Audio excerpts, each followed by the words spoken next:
Hello, good morning. कैसे हैं आप सभी? उम्मीद करते हैं कि आप भी अच्छे होंगे। आज आपको लेके चल रहे हैं वैद्यनाथ। जी हाँ, झारखंड, बाबा वैद्यनाथ के धाम। आज हम सभी जानेंगे कि हम वैद्यनाथ कैसे पहुँचें, किस तरह से आएँ, किस रास्ते से आएँ और कहाँ कहाँ घूमें। वहाँ पे आपको कराएंगे ज्योतिर्लिंग के दर्शन और घूमते फिरते हुए बासुकीनाथ से वापस आएंगे अपने घर। हमारे साथ कुछ दोस्त जाएंगे, एक तो मित्र रहेंगे और कुछ हमारे रिलेटिव रहेंगे, तो आपको दिखाया जाएगा वहाँ के ब्लॉग में। मिलते हैं रास्ते में मित्र के साथ। इस वीडियो में हम बाबा वैद्यनाथ के बारे में जानेंगे। आज हम चल रहे हैं भगवान भोलेनाथ की 12 ज्योतिर्लिंगों में से एक 9वें ज्योतिर्लिंग में बाबा वैद्यनाथ जी के पास। इस वीडियो में हम जानेंगे कि हमें बाबा वैद्यनाथ कब जाना चाहिए, कब जाएं, कैसे जाएं, कहाँ रुकें, भोजन की व्यवस्था क्या रहती है, कितने दिन का ट्रिप करना चाहिए, रावण रचित स्थापना कथा के बारे में जानेंगे और वहाँ के दर्शन और पूजा की टाइमिंग के बारे में जानेंगे। महाशिवरात्रि और श्रावण का मेला कैसा होता है वो जानेंगे और वहाँ के प्रमुख कुछ दर्शनीय स्थलों के बारे में जानेंगे जिनकी अलग अपनी मान्यताएँ हैं। और इस ट्रिप में हमारा कुल कितना खर्चा होगा इसके बारे में हम लास्ट में जानेंगे। तो आप बने रहिए हमारे साथ इस वीडियो के अंत तक। और अगर आपने अभी तक हमारे चैनल को सब्सक्राइब नहीं किया है तो प्लीज़ चैनल को सब्सक्राइब कर लें और जुड़े रहिए हमारे साथ वीडियो के लास्ट तक। तो शुरू करते हैं हमारी इस यात्रा को। हमारी यह वीडियो 2 पार्ट में होने वाली है, जिसमें पहली वीडियो में हम जानेंगे कि बाबा वैद्यनाथ मंदिर देवघर तक कैसे पहुँचें, कैसे मौसम में आना चाहिए, बाबा वैद्यनाथ और मंदिर परिसर में स्थित अन्य मंदिरों के दर्शन कैसे करें। और हमारे वीडियो के दूसरे पार्ट में रहेगा बाबा बासुकीनाथ दर्शन, शिवगंगा और अन्य पर्यटक स्थलों के बारे में। तो हम शुरू करते हैं अपने वीडियो का पहला पार्ट। बात करते हैं देवघर कहाँ है। देवघर का मतलब ही होता है देवों का घर, यानी कि सभी देवताओं का घर। तो यह वो स्थान है जहाँ सारे देवी देवता एक साथ निवास करते हैं। इसके साथ यहाँ एक सिद्ध शक्तिपीठ भी विराजमान है।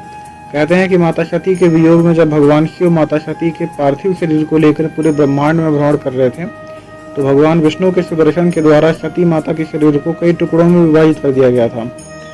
और इसी के बाद माता सती के शरीर के टुकड़ों में से एक टुकड़ा, उनका उदर का भाग, इसी स्थान पर गिरा था। इसलिए यहाँ एक ज्योतिर्लिंग के साथ एक शक्तिपीठ भी विराजमान है।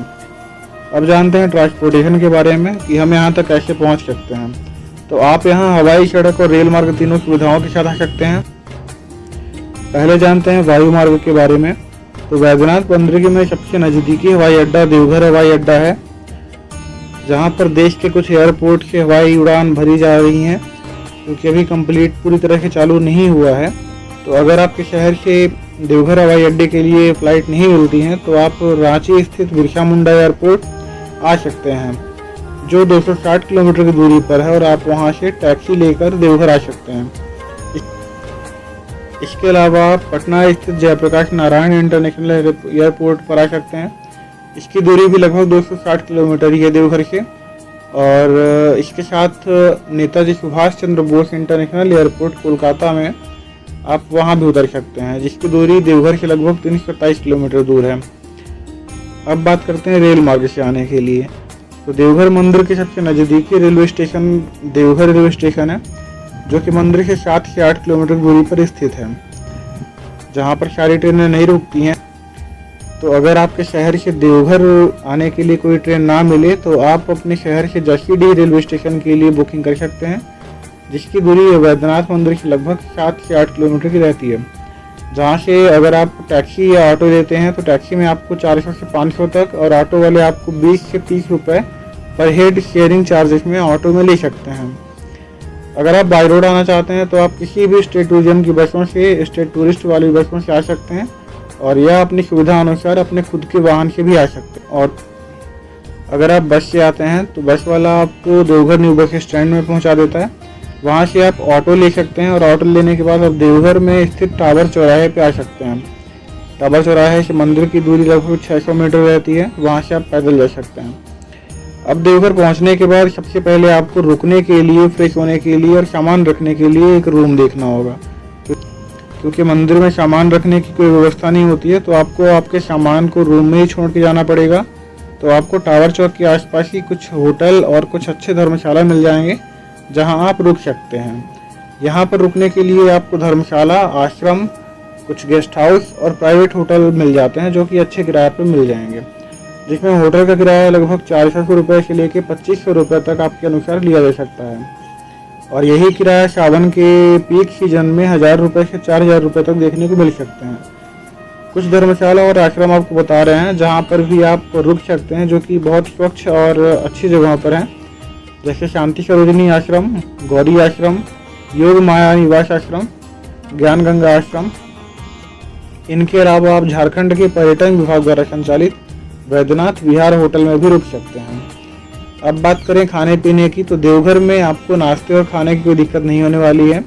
आपको यहाँ रास्ते पर चलते हुए हर दूसरी दुकान रेस्टोरेंट के ही मिलेंगे, जहाँ आपकी 30 से 50 रुपये में नाश्ता मिल जाएगा और 80 से 250 रुपये में लगभग आपको अच्छी क्वालिटी का खाना मिल जाएगा।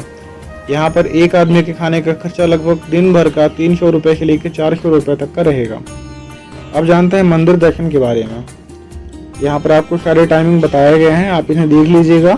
और अगर आपको यहाँ पर अभिषेक करना है तो आपको इसके लिए 250 रुपये या 500 रुपये देने पड़ सकते हैं। अगर आप अभिषेक कराकर पुण्य कमाना चाहते हैं तो मेरा सजेशन रहेगा कृपया आप अभिषेक ना कराएं, आप बाबा के दर्शन करें और जो पैसे आप अभिषेक के ऊपर लगाएंगे उन पैसों से आप गरीबों को खाना खिला दें। आप उतना ही पुण्य कमाएंगे जितना आप अभिषेक करा कर कमाएंगे। तो आप जनरल दर्शन यानी यात्री वाले दर्शन में ही दर्शन करें। सावन में भीड़ ज़्यादा बढ़ने के कारण यहाँ पर वीआईपी पास चालू किया जाता है, जो कि लगभग 500 रुपये पर हेड के हिसाब से चार्ज लिए जाते हैं। अगर आपके पास समय है तो आप जनरल दर्शन करें, नहीं तो आप वीआईपी पास लेकर दर्शन कर सकते हैं। आवासीय सुविधा के लिए अधिक जानकारी के लिए वहाँ के होटल्स को, वहाँ के जगह को और वहाँ के आश्रम को एक्सप्लोर कर सकते हैं। अब एक बार संक्षिप्त में आपको रावण स्थापित ज्योतिर्लिंग के बारे में बताते हैं, फिर अपना सफर शुरू करते हैं। तो एक बार भगवान शिव कैलाश पर्वत पर रावण की घोर तपस्या से प्रसन्न होकर रावण द्वारा मांगे हुए एक वरदान को पूरा करते हुए एक शिवलिंग में अपनी ज्योति रूप प्रदान करते हुए लंका जाने को तैयार हो गया। लेकिन उसके साथ में एक शर्त उन्होंने रखी कि अगर इस शिवलिंग को कहीं भी रख दिया जाएगा तो वो वहीं स्थापित हो जाएंगे। और तभी ये बात गणेश जी सहित अन्य देवी देवताओं को पता चला। तो भगवान गणेश ब्रह्मा और विष्णु जी के कहने पर एक बैजू नाम के किशोर का रूप लेकर वरुण देवता द्वारा दिया गया जलपात्र लेकर रावण की प्यास बुझाने गए। तो रावण को जल पीने के बाद लघु की शंका हुई और तभी रावण उस शिवलिंग को किशोर को देकर लघु शंका के लिए गया। उसे आने में काफी देर हुई तो बैजू ने उस शिवलिंग को नीचे रख दिया और वह वहां से चला गया। शिवलिंग भगवान शिव के रखे शर्त के अनुसार वहीं स्थापित हो गई और रावण के बहुत कोशिश के बाद भी जब शिवलिंग नहीं उठी तो उसने उस लिंग को अपने अंगूठे से दबाकर वहीं स्थापित कर दिया। बैजू नाम के किशोर के हाथ से शिवलिंग की स्थापना के कारण इसका नाम बाबा वैद्यनाथ पड़ा। यहाँ पर सावन के पावन महीने पर देश विदेश के लाखों करोड़ों की संख्या में श्रद्धालु अपने मन में अपनी मनोकामना को रखते हुए देवघर वैद्यनाथ धाम से उत्तर वाहिनी के सुल्तानगंज से अपने कांवड़ में जल लेकर 105 किलोमीटर की दूरी को पैदल यात्रा तय करते हुए देवघर में आकर बाबा वैद्यनाथ की पवित्र ज्योतिर्लिंग पर जल चढ़ाते हैं और वहां से 45 किलोमीटर दूर पैदल चलकर बाबा वासुकीनाथ के कांवड़ पर इसके दूसरे लोटे का जल चढ़ाते हैं। कहते हैं कि वैद्यनाथ हम बाबा ज्योतिर्लिंग का दर्शन करने के बाद बाबा वासुकीनाथ के दर्शन करने से ही संपूर्ण यात्रा का फल प्राप्त होता है। तो आप भी यहाँ आए तो बाबा वैद्यनाथ के साथ बाबा वासुकीनाथ का दर्शन जरूर करें। अब बात करते हैं देवघर में स्थित सारे मंदिरों पर त्रिशूल की जगह पंचशूल क्यों लगे हुए हैं।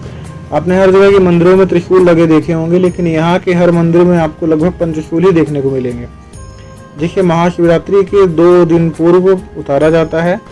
तो इसके स्तर के दर्शन के लिए श्रद्धालुओं की भीड़ बहुत ज़्यादा संख्या में जमा हो जाती है।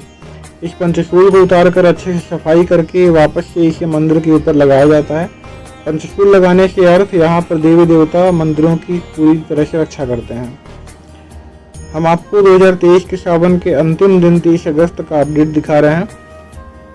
आप यहाँ पर कभी भी आ सकते हैं, लेकिन यहाँ आने का सबसे अच्छा समय सर्दियों में है। जी हाँ, अक्टूबर से मार्च तक आप यहाँ पे आएंगे तो आपको ना बारिश मिलेगी ना ही गर्मी का सामना करना पड़ेगा। गर्मियों में यहाँ पर बहुत ज़्यादा गर्मी होती है और बारिश के टाइम पर यहाँ कभी भी बारिश होने लगती है, तो आप सर्दियों में आएँ, यह मौसम अच्छा होता है यहाँ आने के लिए और भीड़ भी कम मिलती है। सोमवार और शिवरात्रि के पर्व पर यहाँ आपको भीड़ मिल सकती है, लेकिन बारिश और गर्मी से आप बचे रहेंगे। अब हम अपने गृहग्राम सिंगरौली के एक मंदिर में स्थित श्री हनुमान जी के दर्शन करते हुए हमारे कुछ मित्र और हमारी मंडली के साथ में अपने रेलवे स्टेशन पहुँचते हैं और 2 घंटे के लंबे इंतज़ार के बाद हमारी ट्रेन आती है। फिर हम रास्ते में कुछ सुंदर दृश्य को देखते हुए आगे बढ़ते हैं।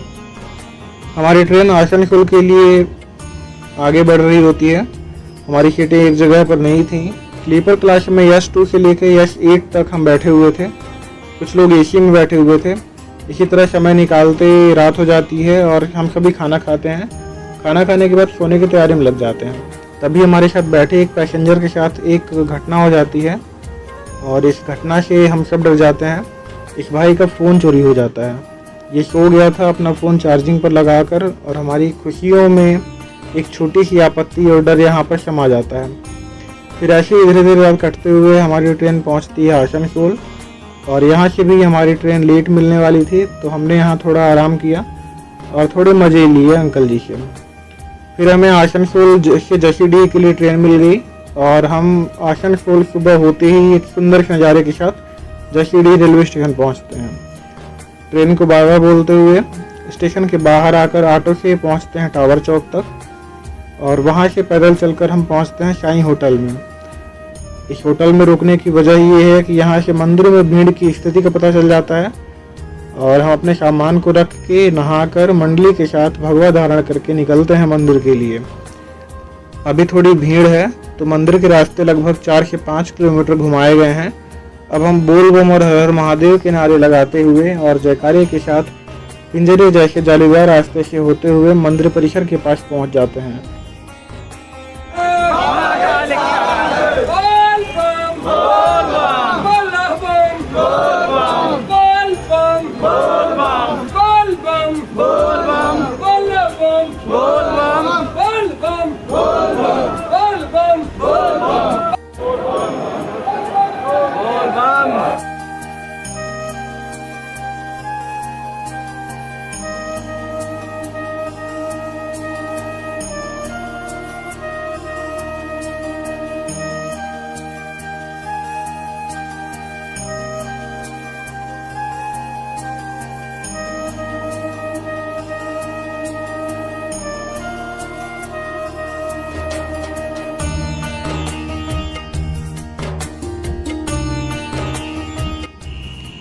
और यहाँ पर कुछ लोग चंद पैसों के लिए अपनी कुछ कलाएं हमें दिखाते हैं ताकि उन्हें कुछ पैसे मिल जाए। और इन्हीं रास्तों से होते हुए हम पहुँचते हैं गर्भगृह के पास, जहाँ अंदर बहुत ज़्यादा भीड़ होती है और भीड़ में फ़ोन अलाउ नहीं होता है। तो आपको तस्वीर के माध्यम से बाबा के स्वरूप को दर्शन कराते हैं और बोल बम कहते हुए आप आ जाइए गर्भगृह के बाहर। अब आपको शिवलिंग पर जल चढ़ाने के लिए मंदिर परिसर में ही मंदिर के बाएं तरफ स्थित एक कुएं से पवित्र जल मिल जाता है। तो आप मंदिर के बाएं तरफ स्थित कुएं के पास जाइए, वहाँ पर कुछ लोग बैठे रहते हैं, उनको आप 10 रुपये देकर लोटे में जल ले सकते हैं। इसके बाद आप मंदिर परिसर में स्थित अन्य मंदिरों के दर्शन करिए।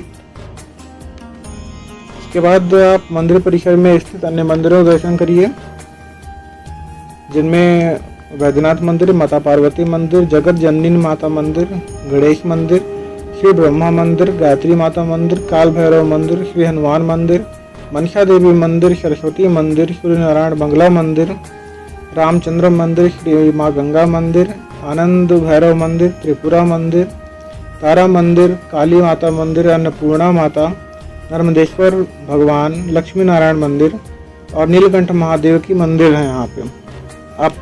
आप इन पूरे 21 मंदिरों का दर्शन करिए, परिक्रमा करिए और अगर आपको आरती करना हो तो आरती करिए और हमारे साथ जुड़े रहिए। अब मिलते हैं वीडियो के पार्ट 2 में। बासुकीनाथ मंदिर और यहाँ के कुछ मुख्य दर्शनीय स्थलों के बारे में जानेंगे, तो बने रहिए हमारे साथ पार्ट 2 के लिए।